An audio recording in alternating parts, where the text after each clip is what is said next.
Now, we start in Perth on Sunday evening with the derby with West Coast up against Fremantle. And even though the Dockers have had a pretty tough start to 2025, they're able to finally record their first win against their rivals by 38 points. 68 to West Coast, 106 to the Dockers.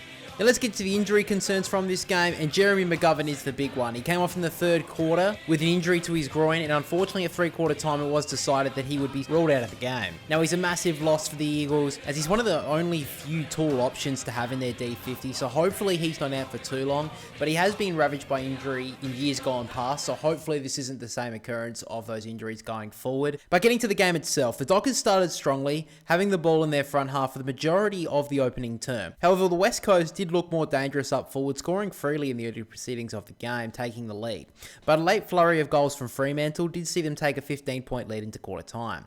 Now, Freo continued to dominate the territory battle to start the second term, but they couldn't take full advantage on the scoreboard, only able to record one goal. And slowly but surely, the Eagles were able to wrestle back some control and get one back midway through the quarter. However, with the Dockers able to strike a few late goals before half-time, they took a 26-point lead into the major break. Now, despite the Eagles scoring an early goal in the second half, the midfield of Fremantle continued to dominate, and it may have been mostly a goal-for-goal third term, but Fremantle held their own and held a comfortable 36-point lead heading into three-quarter time. And in the final quarter, it's pretty much a continuation of the third term. Fremantle continued to dominate. They did miss some crucial chances to blow the margin out a little bit more, but West Coast really couldn't do much up forward. Fremantle did run away with a couple of late goals and won by that 38-point margin. So Fremantle, it's great that they've finally got their first win. It wasn't 100% convincing. I'd be a little bit concerned about the fact that they couldn't convert a bigger score. They could have honestly won this game by 60, 70 points, but it's a good win to get the monkey off the back. And in the next couple of weeks, they have to really start winning games and getting them on the board, or else this season will quickly get away from them. And West Coast, 0-3 start, haven't shown a huge amount of improvement off from last year, so I think it's another tough year coming forward for the West Coast. But getting to the statistics of this game, the multiple goal kickers for the Eagles was Reid and Cripps, both with the 2. For the Dockers, 4 goals to Amos, 3 to Tracy, and 2 to Dudley. On the disposals, we had leading for the Eagles, Marek with the 28, Baker with the 23, Dewar with the 19, Kelly 18, and Graham with the 17. For Fremantle, Sarong with the 35, Brayshaw 29, O'Driscoll with the 22, Bolton with the 21, and Murphy Reid with the 19.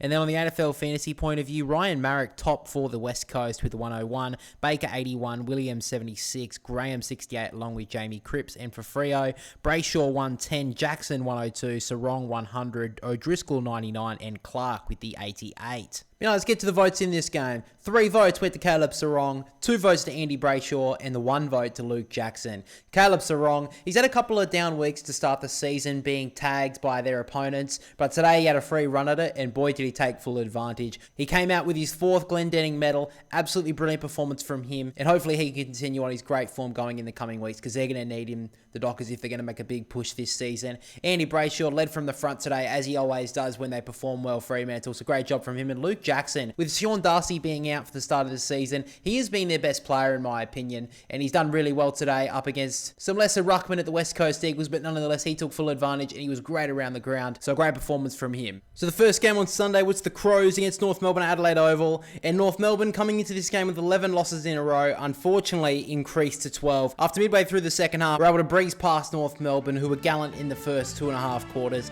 and won in the end by 36 points. 114 to Adelaide, 78 to North Melbourne. Now, there was one injury concern from this game, which was Josh Rochelle. He received a big hit to his ribs in a marking contest in the first term and was left in a bad state. He was helped from the ground and unfortunately was subbed out soon after. So a little bit unknown as to the severity of Josh Rochelle's injury at this stage. However, the fact that he was subbed out pretty soon after this occurred does show that it's going to be pretty unlikely that he will play next week against the Gold Coast. But getting to the game itself, as the Crows have done throughout the majority of the season so far, they started brilliantly. They kicked 3 goals in pretty quick succession to take an early advantage, and their pressure game around the ball was high. However, after Adelaide kicked the first 4 goals of the game, it was the Kangas who fought back in the latter parts of the quarter and were able to reduce the margin to just 4 points at quarter time. Now, both teams traded goals throughout the early parts of the second term, with Adelaide trying to keep their speed of ball movement game going that has been showcased over the first few games of this season. But with the Crows kicking 3 goals in a row to give themselves a game-high 24-point lead, it did seem at that point that maybe Adelaide were going to start to flex their muscles and start to leave a significant gap against the Roos. However, North Melbourne did snare a late goal to reduce the margin to 18 points at half-time. And the Kangas came out with a good mindset in the early stage of the second half with their dominance in the midfield, seeing them kick 3 of the first 4 goals of the quarter to get within 8 points of Adelaide. But the Crows were able to wrestle back control, and after kicking the final 3 goals of the quarter, they led by 27 points at the last change. And in the final quarter, Adelaide didn't have too many worries on their way to victory. It was mostly a goal-for-goal final term, with Adelaide slightly increasing their lead from 3/4 times margin to go on to win by 36 points. So Adelaide haven't beaten exactly too many big sides so far, but they've beaten what's been in front of them, and they have beaten them all convincingly. Over 100 points in every single game so far. Their real test is next week up against the Gold Coast, but they look really good so far this season, Adelaide, and if they can beat the Gold Coast up there next week, I'll start to consider them as a contender for this year. And for North Melbourne, it was a pretty decent performance. They've been smashed at Adelaide Oval in recent times, so to keep up with them to this halfway through the third quarter wasn't a bad result. However, next week against Sydney, I think is a really interesting contest coming up.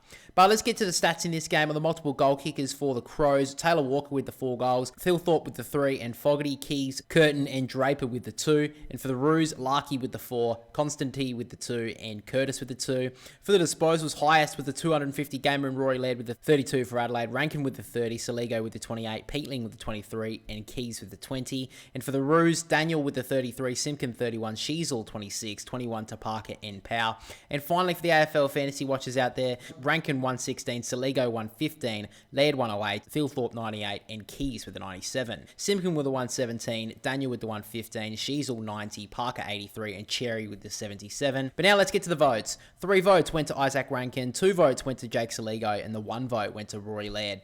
Rankin's role in the midfield this season is quite an intriguing one for mine. He has been one of the most dangerous small forwards over the last couple of years, but moving into the midfield, it's breeds a new extension to his game, and I think it's a new lease on his career going forward. I don't think many people would have picked him as a midfielder going from the Gold Coast to the Adelaide Crows, but he's looking brilliant in there. Today, he didn't really have a lot of flashy moments, but he played like a true midfielder, and I think if the Crows are going to do something big this season, then Isaac Rankin getting 30 touches a game is going to do huge wonders for them. Jake Saligo, he had a really good first half, would have had the 3 votes. However, in the second half, I think Isaac Rankin just took over him, and Rory Laird in game 2, 50. I love that he's moved back to halfback this year, and he continues to accumulate the football back there as well. It's a really unselfish move from him, so hopefully he can continue that great form back there for Adelaide. But of course, guys, with the end of round 3, let's take a look at the ladder. At the top, it is Hawthorn with 4 wins from 4 games. In second and third, we have the Crows and Brisbane. The Gold Coast in 4th with the Giants, Collingwood, St Kilda, and the Dogs rounding out the top 8. The Cats are in 9th. North Melbourne 10th, Sydney 11th. 12th we have Port Adelaide, 13th is Fremantle, 14th Essendon, 15th Richmond, and then all teams that have yet to get a win in 2025, Carlton, Melbourne, and the Eagles at rock bottom of the ladder.